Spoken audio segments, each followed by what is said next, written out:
Bonjour tout le monde, bienvenue à une autre vidéo de peinture acrylique. Cette fois, ça fait longtemps que je voulais faire ça. Je voulais essayer une toile avec l'acrylique, évidemment, coulage acrylique, mais une toile mélangée avec de la résine.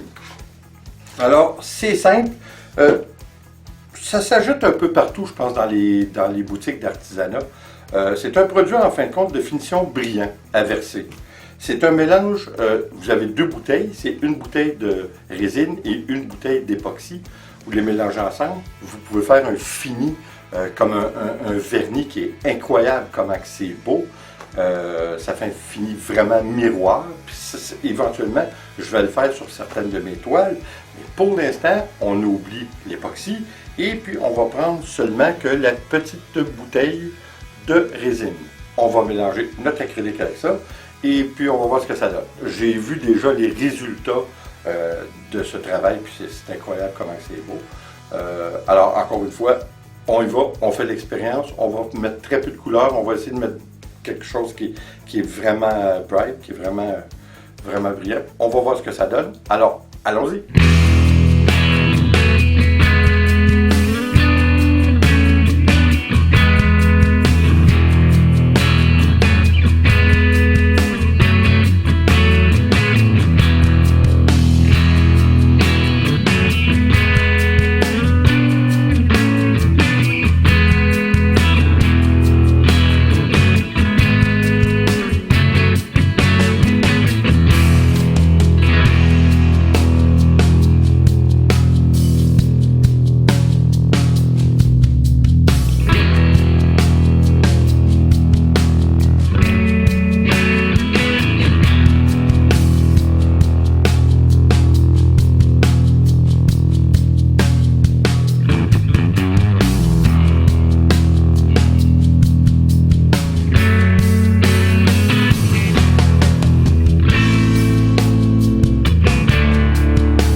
tiens, un autre terminé.